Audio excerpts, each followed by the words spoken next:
Hey everybody, how you doing? I'm just checking in on you again. Hey, I read this Irish proverb today and I thought, ooh, I'm only doing half of it. A good laugh and a long sleep are the two best cures for anything.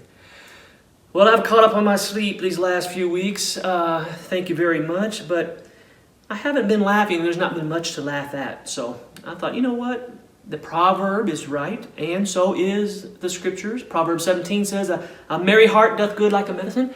So I started seeking some medicine. I went to the basement and I started looking around at my archives. Look at this suit. Oh man, look how big that is. This is the suit I wore on the Cathedral's farewell celebration video.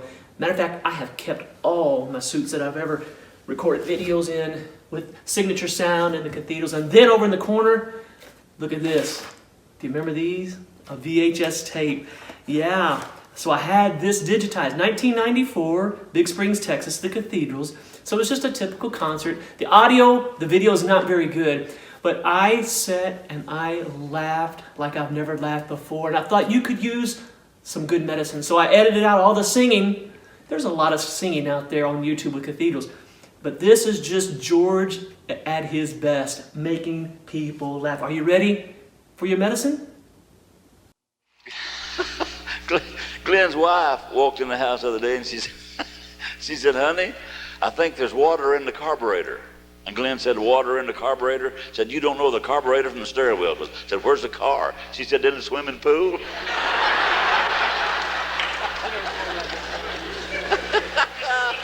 I love old people, I really do. He told me the other day, he said, George, I don't talk back to my wife anymore. Said, I learned my lesson when I was first married. Said, I hadn't been married long. Said, I raked her over the coals good. I told her what was what. Said, I didn't see her for about 2 weeks. Then I got to where I could see a little out of this left eye.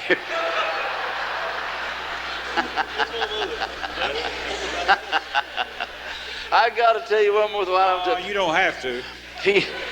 The other day, his wife said, Glen, run to the store, get a loaf of bread. So he jumped up, went to the store, didn't take his billfold or anything. Now, things like this happened to him. Well, on the way back, sure enough, a patrolman pulled him over just for a routine check.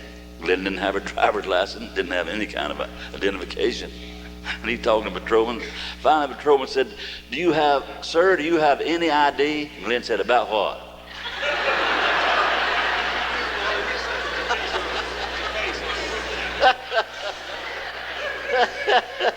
I love old people, I really do. You know, while I'm picking on Glen here, usually I pick on Glen early in case he faints or goes to sleep, you know. We left on this trip. Glen's little granddaughter, Marla, she crawled up in his lap to tell her grandpa goodbye. And she was rubbing her grandpa's cheek and she said, Grandpa, did God make you? And Glen said, he sure did, honey. And she took her little hand down, she was rubbing her own little cheek, and she said, did God make me, Grandpa? Said, he sure did, honey. And she said, God's doing a better job than he used to, ain't he?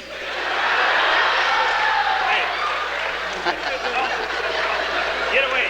Boys, don't make him nervous. Now leave him alone. Get away from here. I get scared when he starts talking. Can I tell you something that happened? Yesterday, we got into Garland, Texas. Had all day to spend there. And Glen and I don't go to movies, but we'd heard our kids talk about 101 Dalmatians. There's a Walt Disney movie, and we had all day to kill. We was walking on a little shopping area, and all day to kill there. And I said, Glen, we don't have anything else to do. We heard our kids talk about this movie, 101 Dalmatians is a Walt Disney movie. I said, let's go in and just rest today and watch that movie. He said, okay. So it's an afternoon movie. A bunch of kids went in. We went in. The lights went down. The movie started. It got dark. And no sooner than it got dark, Glen was on all fours in between the seats on his hands and knees. I said, Glen, what are you doing down there? He said, looking for a piece of caramel candy.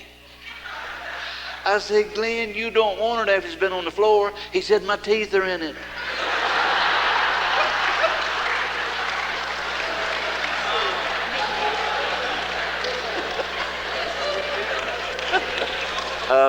While I'm introducing the young men. Yeah, tell them who I am. When Glen was a little boy, the Dead Sea was just sick back then.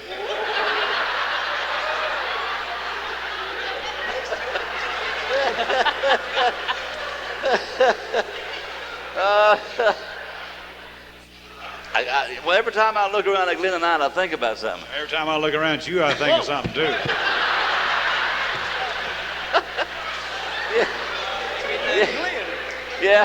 Yeah, but you can't share what you're thinking, Glen.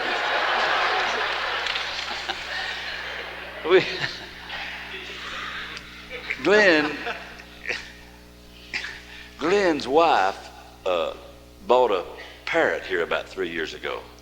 And nobody don't know why, but Glen hates that bird. He don't like that parrot. She said she went shopping the other day and left Glen home with a bird. And when she come in the front door, Glen didn't hear her come in. And Glen was bent over the cage talking to the bird. She slipped up behind Glen to see what he was teaching the bird to say.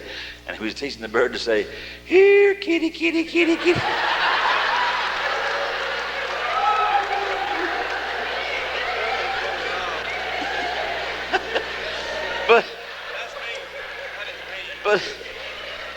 But she has taught the bird to say, "Who is it?" All the bird can say is, "Who is it?" Who all day long. "Who is it? Who is it?" So the other day she had to go to the beauty parlor. She said, "Glen, I'm going to get my hair fixed. The plumber's coming to fix the sink. The sink stopped up. Run to the store, get a loaf of bread before the plumber gets here." So she took off. Glen took off, but he didn't beat the plumber back. The plumber walked up on the porch, knocked on the door, and the parrot said, "Who is it?" He was an elderly gentleman. He said, it's a plumber. And the parrot said, "Who is it?" He said, "It's the plumber." And the parrot said, "Who is it?" His blood pressure jumped up. He said, "It's the plumber, the plumber." And the parrot said, "Who is it?" He got so mad he just fainted right there at the door. Glen walked up on the porch and saw him laying there, and Glen said, "Oh my land, who is it?" And the parrot said, "It's a plumber."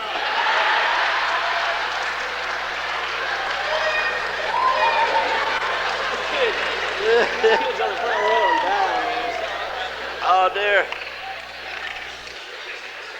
You know what? We just got back from Washington D.C.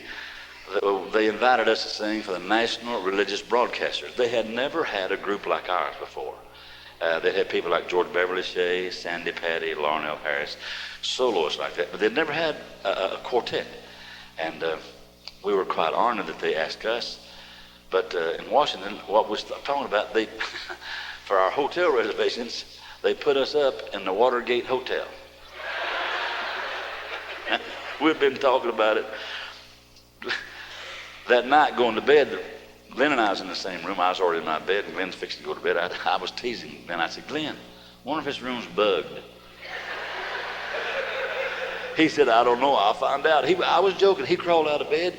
He turned lamps upside down, moved tables, moved them chest of drawers, moved around. He worked for 30 minutes, and I was laying there cracking up. Right before we went to bed, there's a throw rug right in the center of that room, and he moved that throw rug, and sure enough, there's a brass plate with a couple of screws in it. And Glen said, went to the shaving kit, got a screwdriver, come back and took those 2 screws out of that brass plate, and worked with it. It wouldn't move. Put the rug back, went to sleep. Next morning, checking out, the desk clerk said, "I trust you gentlemen had a good night's rest." Glen said, "We slept like babies." He said, "I guess you heard what happened to the couple in the room right under you." I said, "No, what?" He said, "A chandelier fell on them."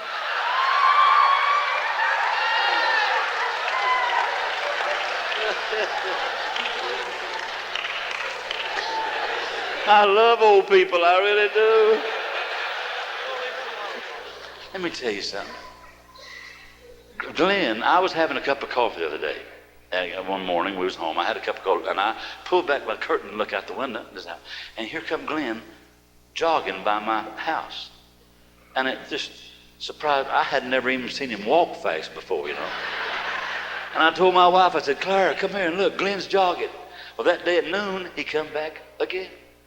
That done was before dark, he come jogging again. I told Clara, the old man's gonna kill himself, you know. The next morning, sure enough, here he come again. The next day at noon, here he come again. I mean, that night, here he come again. 2 days in a row, he come running by the house. Well, I didn't say anything, but the next morning, I had a cup of coffee, look, pulled back the curtain, and here come Glen skipping down the street. He was just skipping like a little boy. I couldn't stand it. I said, open the door, I hollered. I said, Glen, what are you doing? He said, it's just medicine. So the medicine I'm taking says, take medicine 2 days running, then skip a day.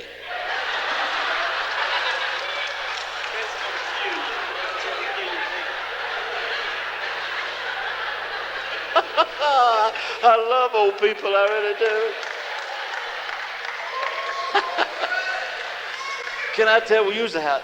Roger was the house that Glen, he'll kill you. He came up my driveway the other day. Roger was over to pick up the mail, and Glen came up the driveway. He had a thermos jug under his arm. I said, Glen, Roger, here comes Glen with a thermos jug. Glen don't go shopping much. But he came to mine, knocked on the door, and I went to the door, and I said, hey, Glen, what you doing? He said, I said, what you got there? I knew what it was, but he said, it's a thermos jug. I said, yeah. He said, it's wonderful. It keeps hot things hot and cold things cold. I said, what you got in it? He said, chili and iced tea. Oh, dear. You know what? I got to do something here.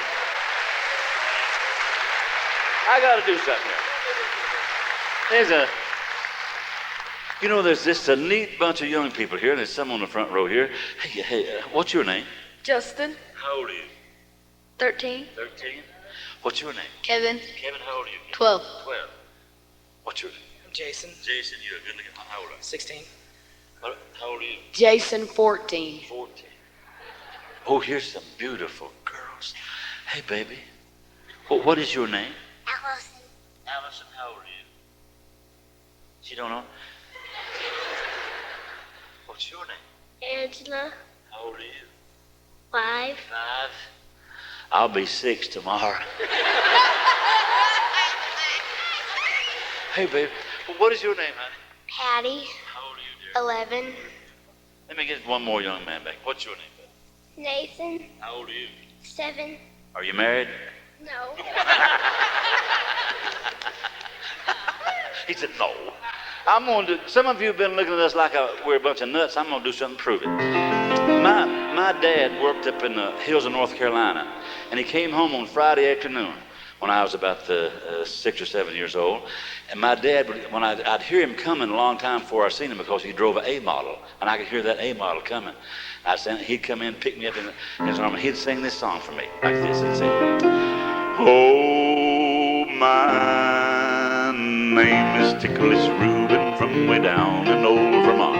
I've been tickled by almost everything. I've been tickled by a feather, I've been tickled by a wasp, I've been tickled by a yaller bumblebee. Yeah.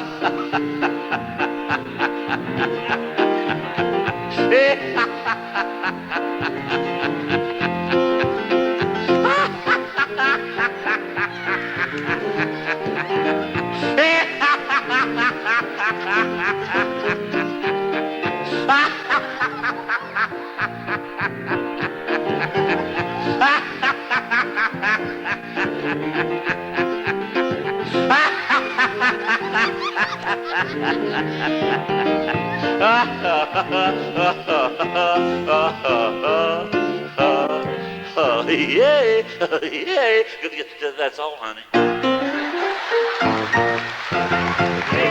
didn't change her expression.